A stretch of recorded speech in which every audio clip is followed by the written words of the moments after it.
Hello, and thanks for listening to the Adulting is Easy podcast. This is Lauren, and I manage the Adulting is Easy blog and podcast, which can be found at realadultingiseasy.com and anywhere you listen to podcasts. Please take a second and hit the follow button wherever you're listening if you can safely do so. I'm joined today by Landshark, a husband and father who recently retired from a career as a practicing lawyer in his early 40s. Through a high savings rate and disciplined practice of investing in low-cost index funds, the Landshark was able to eliminate his debts and achieve financial independence. He's documenting the ups and downs of early retirement on his Twitter account, which is at I am Landshark, and on his blog, landshark.org. He likes long walks on the beach and the occasional surfer and doesn't take himself too seriously, and neither should you. Thanks for joining me, Landshark. Hey. Thanks, Lauren. Thanks for having me. Yeah, I'm excited. I said I was going to get through your bio without cracking a smile, but I couldn't help it. So our goal for today is to make adulting a bit easier for listeners by discussing a personal financial topic, since managing money is a big part of adulting. So today, you and I are going to talk about retiring early. I followed you on Twitter for a little while now and recently started reading your blogs, which I absolutely love. And the first question that came to mind as I was kind of preparing for this conversation was, did you set out to retire early? It sounds like it kind of maybe came about kind of organically. Yeah, absolutely. It was totally organic. I did not set out to retire early. I didn't have a master plan by any stretch of the imagination. I think what I did was pretty similar to what a lot of people do. You know, I started saving in my 401k at work and in a Roth IRA, but I didn't really think much of it beyond that. You know, I was really busy building my career as a lawyer, and I was young, and retirement was something in the distance. And while certainly something that was good to save towards, I didn't really give it much thought beyond that initial decision to save in a 401k or an IRA when I was in my 20s. But over time, I started maxing those accounts out and had some extra cash left over, and then I invested that extra cash in a taxable brokerage account. I also directed some of it towards our mortgage. Eventually, we paid off that mortgage and took what we were paying towards our mortgage and directed it towards our taxable brokerage account. And that just really snowballed over time. And over the past few years, it really started to grow, especially with kind of the market on a tear. It got to the point where we were making more in our investment accounts on an annual basis than we were earning in our salaries. To answer your question, no, I did not set out to retire early. We just saved for a traditional retirement, and it just kind of sort of had happened. So at what point did you start thinking about early retirement then? I don't know if there was like a clear moment when I thought about like early retirement for the first time. In like the early 2010s, I came across, like a lot of people did, like the FIRE movement and Mr. Money Mustache's blog and things like that. I also had kids around the same time, and it was kind of like late nights, staying up with a baby, feeding them in the middle of the night, where I was just kind of thinking about life and thinking about work and the idea of just kind of toiling away at a job for the next 30 to 40 years and missing my kids, childhood didn't really seem that appealing. So I guess it was sometime like after my kids were born that, I started thinking that there must be something else to this all, that, maybe early retirement could be an option. So I don't have any super close friends that are lawyers. I mean, I know some here or there. So I don't really know. Is this something that's prevalent in law? Do people talk about it? Because generally I think the salaries can be, or what you make can be pretty good. I know obviously like any profession it ranges, but are people talking about, hey, we make pretty good money, I think I'm going to try to retire early? No. I mean, not at all. I mean, the lawyers that I've worked with and kind of experienced, I think the more common situation that you run into is, people that are really suffering from, hedonic adaptation, and they're spending just as fast as they're earning. So, while they may be making a good living, they've got law school debt to pay down. They've got expensive cars and expensive homes and vacation homes and nice clothes and jewelry and, all the things, right? So, the idea of retiring early is, I think, pretty foreign to most lawyers, and I think that that's pretty prevalent and if you look at just kind of the fire blogs, the fire Twitter space, there aren't many lawyers. There seems to be like a lot of doctors. There's a lot of engineers. There's professionals of various different types. There are people that are doing side hustles and real estate, but I haven't really come across many lawyers that are involved in this space. But maybe I just haven't come across the right ones. I mean, there are a handful of them, but the law tends to be a career where a lot of people practice into their 70s and 80s, a lot of gray hairs. So I don't know, maybe that's just kind of the way it is, but the fire movement definitely isn't as popular in the legal community as it is in other spaces. So at what point did you think that you could retire earlier? Did you kind of start running numbers? I know you said it kind of started you naturally saving, right? This idea, kind of this nebulous idea of in the future, I will need to retire and I know what a retirement account is and I'm going to contribute to it. So you went from that to maxing it, right? To then starting a taxable brokerage, to paying off your mortgage, to putting more in the taxable brokerage, right? Where in there did you start running numbers to see how much you needed? So a couple things happened. So I had been tracking our net worth for about a decade. I'm a huge advocate of tracking net worth, and I think getting into that habit of doing that on a monthly basis is probably the single most important thing that really set us on the path towards financial independence, because it instilled discipline, and over time, it also provided us the motivation as we saw those numbers start to grow. But then, over the past few years, when we started earning more from our investment accounts than we were from actual, our wages from our 9 to 5s, it started, I needed to do some more math. And that really made me start questioning if it was worth like trading my time for additional money, when my money was working harder and way more efficiently than I could. Of course, that it certainly helps when you're in a raging bull market, and that's not always the case, but that's where we were kind of, 2-3 years ago. But I guess like even at that point, I started looking at the numbers and I didn't really believe that I could retire. I still considered myself young-ish. We've got young kids and no one around me had ever early retired. So, I started kind of looking for some help. And I don't know if you know Robert from Stop Ironing Shirts, but he did a detailed case study on the Landshark family's finances back in December of 2019. And I can give you the link to that and you can put it in the show notes. And he came to the conclusion that we already had enough right then and there to retire, but I didn't believe him. So at that point, what Robert did is he encouraged us to start tracking our spending. So, while we had been tracking our net worth, I had never tracked our spending. So I started doing that in 2020, did it in 2021, and I'm still doing that today. And that really helped us tremendously. And so while I kept working through 2020 and 2021, and I'm still working a little part-time now in 2022, and we kept saving, kept investing. Ultimately, our numbers got to the point where I really couldn't deny the math any longer. So, I talked to Mrs. Landshark and talked to her about the idea of retiring from the practice of law. And we put that into motion at the end of last year. And so I gave my notice and shifted to a part-time role so I could finish up a couple cases. And my goal is to be completely done with the practice by the fall of 2022. So cool. Yeah, I think I saw that. I think it's embedded in one of your blogs, that spreadsheet. So I sent that to my husband today. Yeah, and that's all Robert. That's all Robert from Stop Ironing Shirts. He put together that withdrawal simulation, and it just kind of blew my mind in terms of looking at the mechanics of how it works. But you still kind of didn't believe it, though. Well, yeah, exactly. I mean, I didn't believe in 2019, and I still needed to kind of pad on some additional money on top of it just to make sure.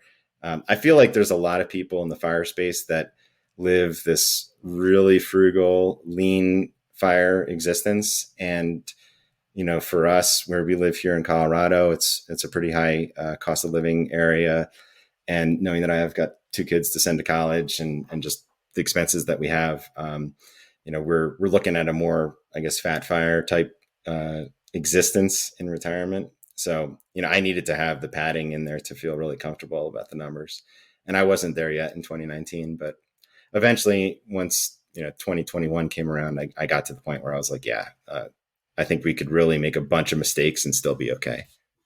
So it was tracking your spending that really did it. I guess also you had then 2 more years of bull market, I guess, basically behind you. Yeah, I had 2 years of bull market, and I was also, a partner in a law firm working really hard and making a lot of money as a partner. So that allowed us to just kind of, it was like pouring gasoline on a fire at that point. We had paid off our mortgage, so basically all our money was going into our investments, and that coupled, like, we had a bunch of cash sitting around in March of 2020 when the market just shit the bed. And so with COVID, everybody was freaking out, and I just plowed a bunch of money into the market at that point in time because I was like, well, I'm not retired yet, but maybe this is one of those once in a lifetime opportunities that if we don't invest during it, we're gonna regret having not done so. So Yeah. So can we talk about your net worth and the breakdown of what your investments are? Maybe not tactically, but how much do you have in brokerage versus 401ks and things like that? yeah, so we're now at about 4.9 million. We've got $1 million in our taxable account, about 2.5 million in our retirement accounts, about 1 million in home equity, and then I'd say about $400,000 in what I just call other, which is just cash, our HSA accounts, bonds, equity in my law firm that I haven't been, that I haven't received the payout on yet, but I will over time, and the value of our cars. Gotcha. Okay. So that doing that math, that means you've basically got it's about 3.5 million in usable, what you're going to use, what your investments are, what you're going to use to live off of. Yeah, maybe a little more, maybe like 3.7, something like that. But Okay. Gotcha. And are you using any sort of classic 4% rule type idea? Like, did you take, I know you said you're fat fire, so, that means above $100,000 a year, right? Did you take that and multiply it by 25 and know that's what you needed? Or was it truly the tactical simulation that got you there? yeah, so we're not using the 4% rule. I mean, I have 4%, 3.5%, 3% kind of modeled out in our spreadsheet just to kind of see what those numbers look like. And based on what we're contemplating, I think we're going to be below a 3% withdrawal rate at the end of the day. So, did we really use it? I guess we sort of used it, but I think what we used more than anything else was knowing, we're projecting an annual spend of $120,000 starting in a couple years. And the reason why we're doing that is because, currently I'm still working and earning an income. My wife's still working for the next 2 years. So we're not anticipating drawing into our as investment accounts or savings to pay for our expenses. But once that starts, we're assuming that we're going to spend about 120 grand a year. And then that's going to grow over time, indexed for inflation. And who knows what inflation is going to be, but we're assuming 2% for now, just for the sake of the math.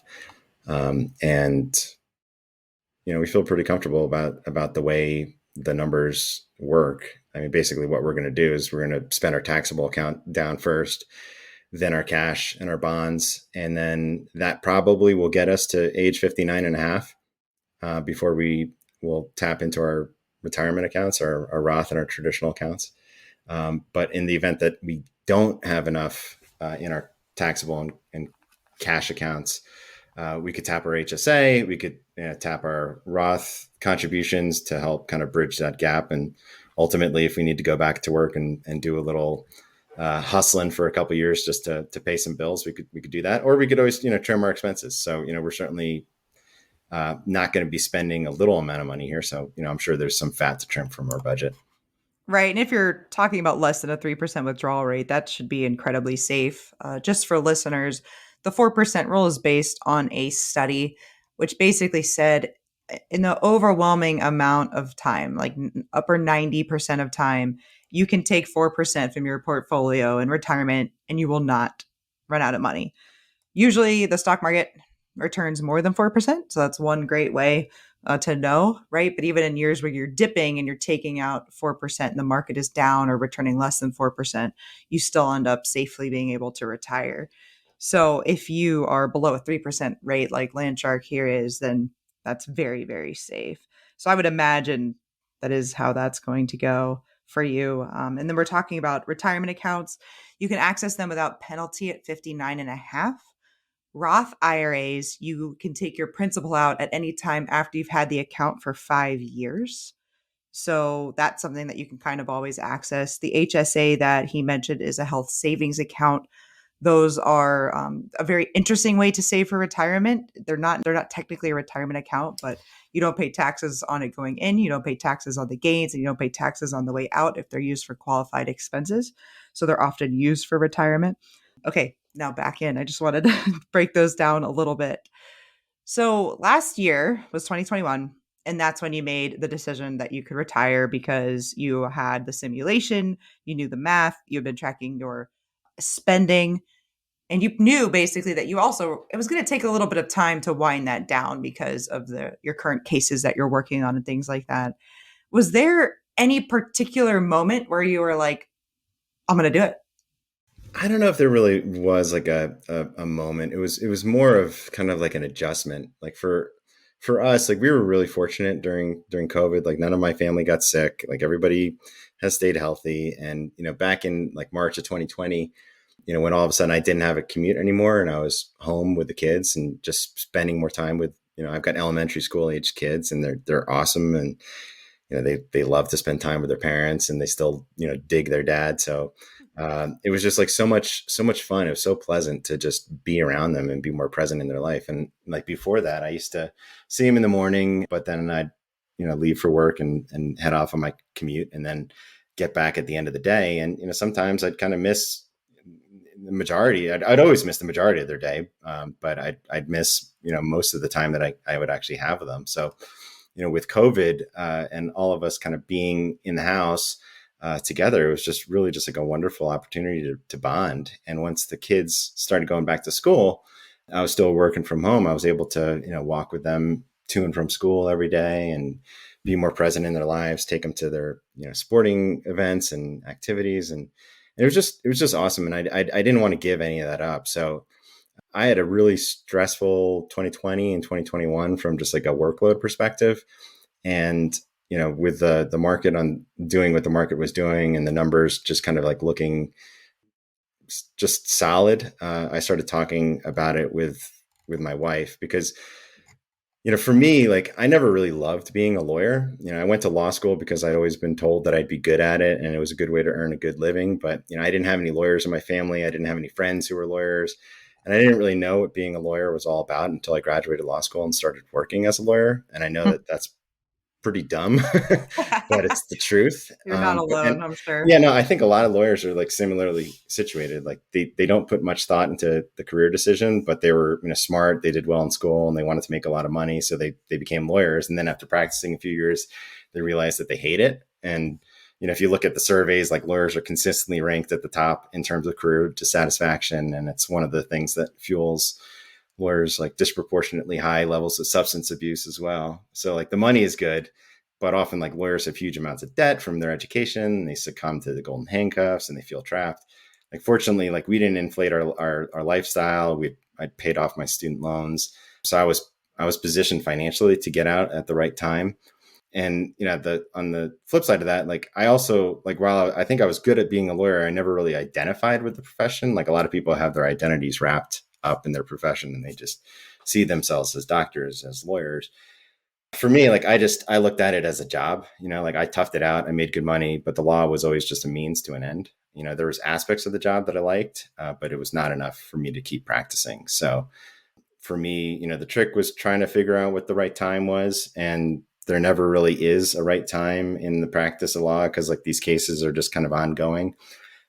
In 2020 and 2021, in my line of work, like my job is basically to solve really difficult problems for my clients. And, they've got huge problems with huge dollar amounts on the line. And, I found myself that as I built my practice and had more responsibilities, that I was really internalizing my clients' problems as if they were my own. And that stress was keeping me up at night. And, coupled with the fact that like the practice of law, like forces you to just kind of grind on an hourly basis. We trade our time for money, we bill our time. I just didn't have enough time to do the things I wanted to do. I didn't have enough time to spend, quality time with my wife and my kids. And I was emotionally drained, spent, I needed to get out before the stress was going to kill me. So I just talked it over with my wife. She was supportive of me making this decision. She trusted the numbers, and we just decided that we needed to kind of rip the Band-Aid off and make a decision. So there wasn't really a pivotal, like, identifiable moment where I decided, enough was enough. I didn't have like a Jerry Maguire moment where I said, who's coming with me? It was just kind of like the slow accumulation of stress over the years that was wearing me out, and I was burnt out. I still am. And that's actually like one of the things that I'm most looking forward to over the next like 12 to 18 months is just like resting and recharging, because I haven't been able to do that for about 2 decades. Right. You painted a really amazing picture there. I feel like I can see what those days were like of being home, and I can picture you walking your kids, to and from the school bus, and that being such a more enjoyable time than the time spent working on these cases, and you thinking, how can I do more of that? Kids are only young once, right? Like, and they grow up really quickly, and it's easy for people to miss their childhoods because they're really busy, trying to become a big shot, right? And they're working, trying to establish their careers, and before they know it, like the kids are out at they've left the nest, and you've missed the opportunity to kind of spend that, pivotal time with them when they were young. I think about that a lot. Your 30s are often when you have your children, but it's often when your career is also heating up, right? Right. So it's just unfortunate that those things overlap like they do.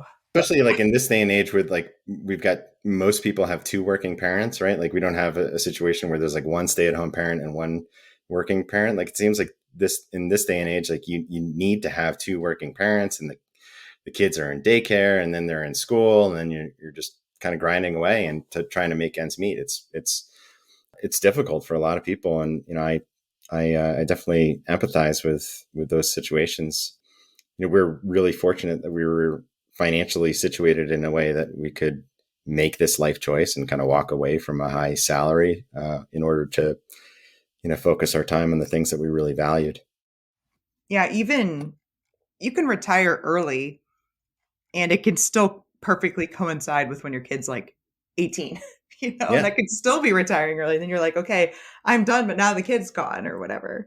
So that's amazing. I'm happy for you. So 2021, tell me about putting in your notice. I'm just curious, and I know, okay, we're all grown adults. Maybe we shouldn't care what people think and things like that. But I always kind of wonder when I make this decision to retire in the next couple of years here.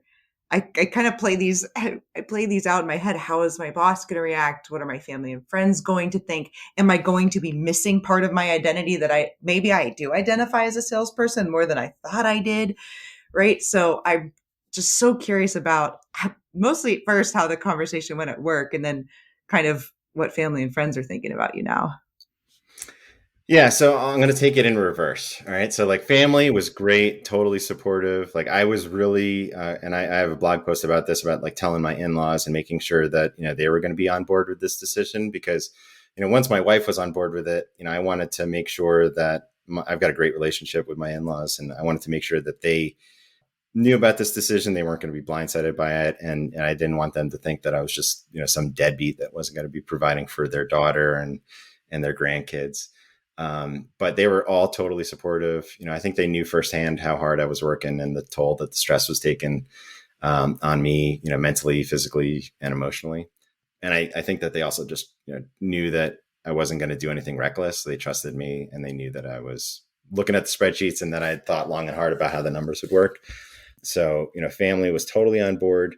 My friends, I haven't really advertised it too much. I'm still working part-time, and, I haven't transitioned to a full-time life of leisure, but I did tell two of my best friends, and they were totally on board, so happy for me, and actually like spurred talking more about finances with them. Like I've got two best friends that I've been best friends with since we were in elementary school, and we live across the country from each other now, all in different places, but we're still really close. But one of the things in our friendship, like we never really talked about money that much. It just wasn't something that came up. But as a result of this discussion about early retirement, now we're starting to talk about finances a little more, which has been, I think, a positive kind of development in our friendship. But on my work colleagues, it was really mixed, and I I had a Twitter thread about giving my notice and kind of the reactions that I got. I got a lot of raised eyebrows when I announced my notice that I was leaving the firm. I think people have a tendency to see things through the lens of their own lives. So when you walk away from a high paying, prestigious career like a partner in a law firm, people look at that decision and it's almost like you're casting judgment on them, on their life, career, and choices.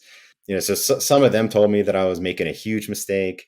There were others who wished me, luck, but they were wondering what else I had planned. Some thought that I was, maybe going to another firm or to another job. And then there were like a handful of people who reached out after the fact, and they had heard about the fire movement. They had asked me if I had heard about the fire movement. Then we started talking about investing and kind of the questions about like what we're all working towards, our values and life goals, and those sorts of discussions were the best conversations. But they were really few and far between. But more than anything else, I definitely I wanted to make sure that the decision that I was making when I was leaving the firm, that I was doing it in a professional way. The reason why I'm still working part time and on these cases is I didn't want to abandon the clients that I was still working for. And I didn't want to say like, "Hey, I'm retiring. Go find a new lawyer. I know you're in the middle of this case, but good luck to you." So I wanted to do the right thing and not leave them hanging. But more than anything else, what I've realized is that we're not as important to other people as we might think we are. And I struggled with like how to do this professionally so people don't think that I'm doing something that is unprofessional. But while announcing like your early retirement may be the headline of the day, people do move on and they're too busy worrying about themselves to really dedicate that much thought to your situation. And ultimately, we're all replaceable at work. So yeah, I mean, there's definitely some people who were just like, wow, like this is really something. But time passes and pretty soon you're kind of out of sight, out of mind. That's interesting that it spurred at least a handful of conversations between your friends and then some former colleagues. I don't know if I would have anticipated that. Yeah, and then actually it spurred some conversations with some colleagues that I didn't really have that close of a relationship with when I was working there. It was just people that I knew, obviously, but I didn't work necessarily very closely with. And now I'm actually closer to them, having given my notice and retired from the partnership than I was when I was actually working at the firm. Well, yeah, now they know this like other side of you, I guess. And I think they're also like they're a little bit curious. They're wondering, they obviously know that they respect that like I must have made some good decisions to be able to be in a position to do this. And I think that a lot of them are, a lot of lawyers are dissatisfied with the practice of law, and they're starting to think about did I make a mistake here, and was there some other career that I should have chosen, and they're trying to look for a path out of the practice. And so I think that now that I'm leaving, they feel comfortable coming to me and being candid about their situation and just saying, look, I don't think I'm cut out for this either, and I would love to see if I could get out of this in 5 years. And so then we kind of just talk about it and just like, well, what do you have going on? Like, what's your situation? Are you sending your kids to private school? Like, are you paying for their college? Like, what's the deal? And there's always an answer and there's always a solution. It's just a question of like, what are the hard choices that you want to make to kind of get to the point that you want to get to. That's really interesting and awesome. Good for them. I'm glad that they are finally talking about it with someone who is actually going through the process of retiring early. So But that's but that's but then there exciting. were also the people who were like, I could never do this, right? Like, and it was they had the blinders on. They already had like their defense kind of up, and they're just like, that's great that you're able to do this. I could never do this because of X, Y, and Z, right? Like they already had like their excuses. And I think like if they actually did the work and tried to, kind of question some of those assumptions, they would find a way to make it happen, but they're not willing to. So, everybody's different. Personal finance is personal, and there's no right or wrong answer. But, for the people who are looking to actually, make a career choice or do an early retirement, there's always a way to do it. It's just a question of how and do you really want to? Is there any in law, do you think, focus on the sunk costs of the time you went to law school and the debt that you took on and the time that you've spent building a career and making partner. I mean, I don't know a lot about the law profession, but that's very hard to do. There are a lot of long hours that need to be worked to arrive at what is basically the pinnacle of a law career, right? Is making partner. Do you think there's some of, if they leave now, they're thinking maybe that was for nothing? Is there some cost bias or something going on? Oh, absolutely. I mean, yeah, law school and just education in the United States is just ridiculous in terms of what it costs to actually get through college and then go to law school. And I had some of my colleagues, like I had scholarships through college and most of law school, so I had some law school debt, but I didn't have like crippling law school debt. But I have colleagues that they had $300,000-$400,000 of law school loans and college loans, and that's a mortgage, right? Like that's a lot to dig out of, especially when, that's not the only thing that you're paying down. And yeah, it is really difficult to kind of walk away. And, there were times where I started questioning my decision of like, what am I thinking? Like walking away from a career where I'm making like really, really good money here. And, at the tail end of my career, I was making like $400,000-$500,000 a year. And, it's really easy to move the needle on your finances when you're making that kind of money.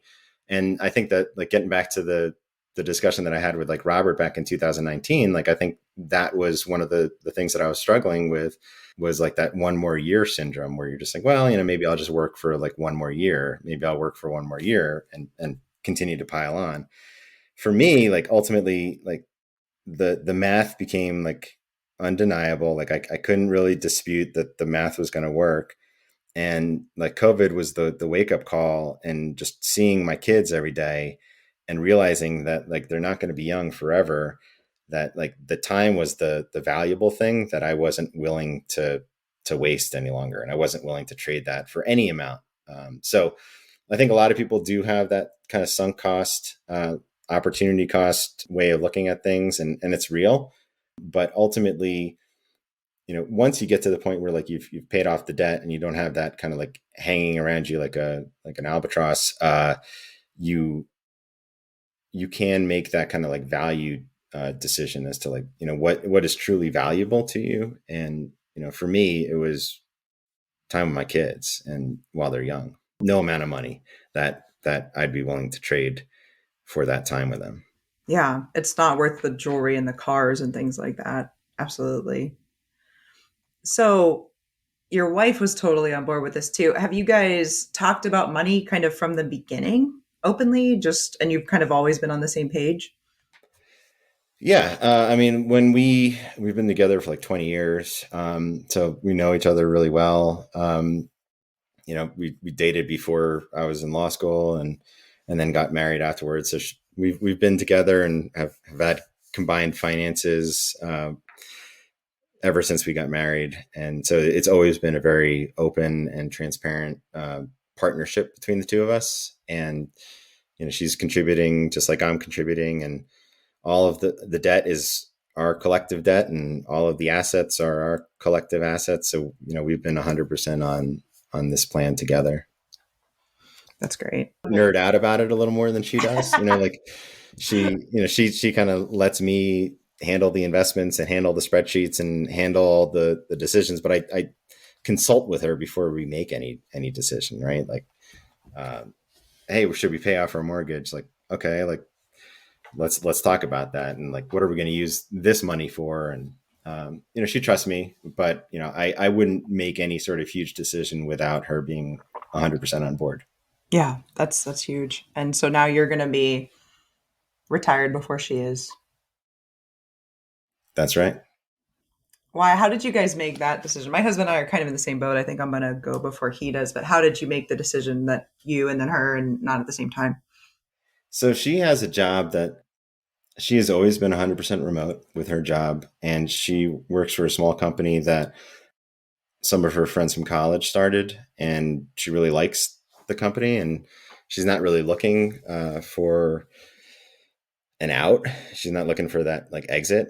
So I don't think she wants to work forever, but she doesn't mind her job. She actually likes it. She likes the people that she works for, and like she could see like the stress of like the legal profession just kind of crushing down on me. So she's like, you need to get out before I need to get out. So it was, when we started running the numbers, I said, like, look, we could both retire at the same time. She's like, well, I don't think I want to. And I said, that's totally fine. Like, you don't need to. You don't need to at any point. Like, that's your decision to make, and I'm not gonna, kind of force you to retire because I did. But I just wanted her to be cool with the idea that I was no longer going to be bringing in the income that I had previously brought in. So you're going to be on her health insurance, I would think, for 2 years. Yep, I am now, actually. And then what? We're just going to buy from the exchange. Okay. That's always a big question we get. Yeah, and that's kind of like baked into our annual Yep. spending. We're kind of assuming that somewhere between $15,000 to $20,000 is going to have to go towards health insurance. Wow. People always ask that, especially, I do my Wealth Wednesday spaces with a couple of Canadians, and I know we're both friends with FI Squirrel, and that's a question that they always have for Americans. What are you going to do? Like, well, it's basically a financial planning question, right? I mean, you assume that you have to spend this amount. You assume it's going to grow by more than the price of inflation or the rate of inflation, and you basically go from there. Yeah, but those crazy Canucks, I mean, they have a strategic maple syrup reserve.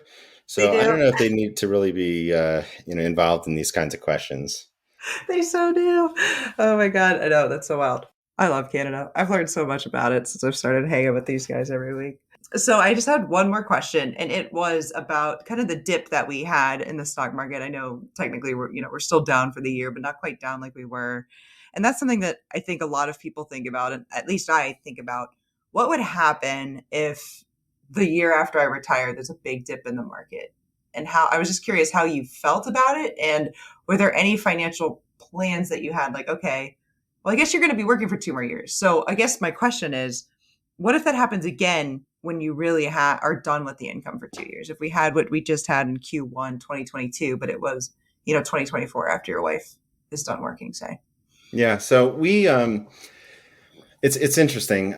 So because I've been tracking our net worth for so long, like, we do it on a monthly basis, but like periodically when the market goes like really crazy, I'll update our net worth kind of in real time, just to kind of test my metal and kind of see like how I'm going to react to certain things. So like, I updated our net worth in January, and then in mid-January, and then in mid-March, when there was these dips. And at one point we were down like $400,000 for the year. They were like down 9%. Back in 2020, I think at one point we were down like $700,000 during COVID, like at the beginning of COVID, when the entire world was freaking out. At that point, like, I was like a super aggressive buyer because I was like gainfully employed, and I was like, this is a buying opportunity of a lifetime. So I didn't freak out at all, but I also wasn't planning on retiring. When I gave my notice at the end of last year, and then kind of transitioned into this, different role at the firm at the beginning of this year, there are a bunch of different things that actually happened that have, made it a little more, stressful. But, at the end of the day, like, I'm still working, part-time. I'm still bringing in some income. My wife's still working and bringing in income. So, when the S&P like dipped to like 13%, this year, NASDAQ goes down 20%. We had a bunch of cash and we were buying. Right now we're actually up about 5% for the year, but that's largely because of, we made some income. We bought in our investments. We also adjusted our home value in our net worth spreadsheet just because it was probably artificially down, and real estate's been going crazy. But, there are a lot of uncertainties, but I haven't really, felt too kind of thrown by what the market has been doing. But, again, like, I guess I'll have to talk about this in 2 years when we're actually starting to draw from our savings. But I think we have enough cushion that we'll be able to, weather the storm. Like, our house is paid off. I think that really helps, knowing that, you don't have that kind of like monthly, cash flow constraint that, you need to send to the bank every single month to keep your house. So like, I know that if push comes to shove, we could always cut our expenses pretty dramatically and, still have a place to live. But, I think, generally speaking, we don't know what's going to happen. But there, there's a lot of uncertainties, right? Like there's a war in Ukraine right now, and like who knows what Putin's going to do, and Yeah. inflation's going crazy, and the market's been really volatile. But that's the price of admission for the outsized gains that we've had over the past several years.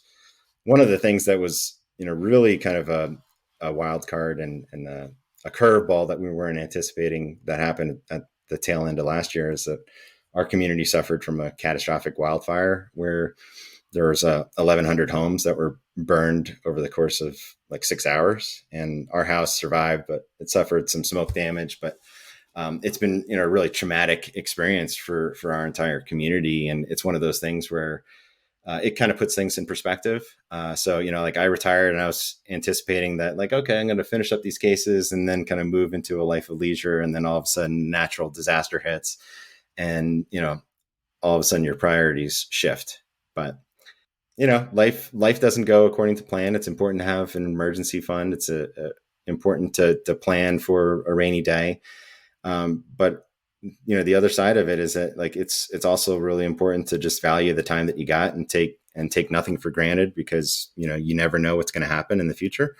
And we can plan, and like a lot of people in the fire space, they're super planners, and they're talking about like this is what they're going to do in 5 years and 10 years and 20 years, and they're going to have like this massive net worth and enterprise if they're building the business and what have you. But life comes at you fast, and sometimes like it's important that you shouldn't lose sight of today while you're planning for tomorrow. And I think too many people really live for tomorrow, and they lose sight of the present. So Yeah, that was very well said. And it was so heartbreaking to see your Twitter posts at that time. And it does put things in perspective. And, for me living in Florida, we know it's only oh, a matter of time. yeah, Yeah, it's only a matter of time until one of my three properties is leveled by a hurricane. yeah.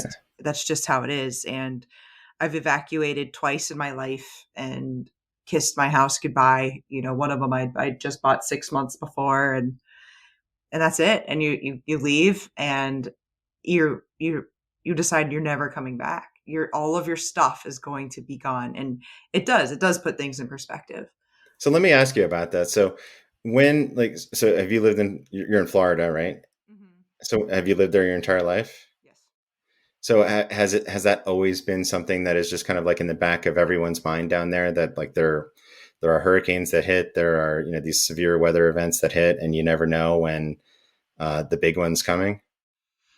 When I was a kid, so Charlie was the first one that we evacuated for, and that was in 2004. We had like a wild 2004.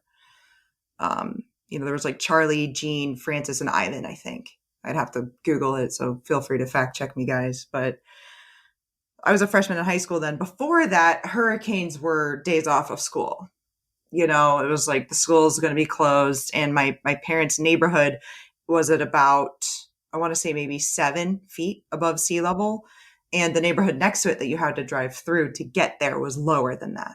So we knew we were not going to be able to drive in or out of the house, right? And I had friends on my street, and we lived on the water, and the water would come up over the dock, and it was like we would play on the dock, but the dock had a foot of water, and it was like it wasn't a big deal at the time. There's really no question to me that storms have gotten worse. In 2004 was when I think everybody was really faced with, oh, we might lose our house at some point. And then Katrina was after that. I think Katrina was in '05. And then there's been, Michael and Irma and Maria and, Laura and Sally recently. And every time we're holding our breath. Irma was the second one that I left for. That was when I left the house that I owned. And that was in 2017. So again, I guess I'm kind of rambling here too, but it's only been since I was 14 when we evacuated that first time that we really kind of have faced that it might happen. And it's only been the last couple of years where I've really faced it. It's almost probably will happen to the Tampa Bay area, or one of my properties is a little north of that. And it's a bummer, but I love living here. I am blessed enough in my finances that I can afford the increases in insurance that have occurred. And so I will continue to live here and we'll just continue to have a plan. So, on this happy note, is there anything you want to add for people? Maybe any advice, cautionary tales, anything like that?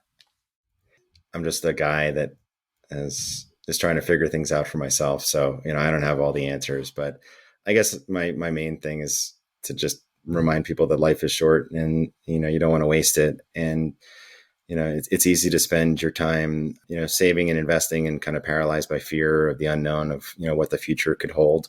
And then you're going to miss it, right? Like you're going to waste your time, which is, precious and an unrenewable resource, waiting for a future that, may or may not ever come. And, if you really want to make a change in your life, you should make that change and just grab the bull by the horns and do it. And, not lose sight of, what you really want to do with this life, because we only got one shot at it and we shouldn't squander it. Very good. Excellent ending. Why don't you tell people how they can get in touch with you again? I know we did it up top, but yeah. So my probably the best way to reach me is on Twitter at I am Landshark. At I am Landshark. I've got a Facebook also at facebook.com/I am Landshark, although I'm not really that active on Facebook. And then my website is landshark.org. And you can send me an email there or just comment on one of the posts and I'll see it and look forward to interacting. But Twitter is probably the best way. I'm most active on Twitter. okay. And I will put some of your blogs that I read and some that you mentioned, like the one about your in-laws, in the notes as well for people, because they're Cool. really, really good. You all can follow me on Twitter at Adulting is Easy. I'm also on Facebook. You can email me at realadultingiseasy@gmail.com. You can show support at patreon.com/adultingiseasy. Also on my Twitter account, I have a link tree and I've started creating some free resources for short-term rental owners. So feel free to check those out. Don't forget, I mentioned it already, but we are currently doing Wealth Wednesday Twitter Spaces at 9 o'clock Eastern. Again, those are on Wednesdays. We've covered real estate, tokenized real estate, crypto, quitting your 9 to 5, increasing your income, and a lot more at this point. Thanks for listening, everybody. Hopefully, Landshark and I have made adulting a little easier for you.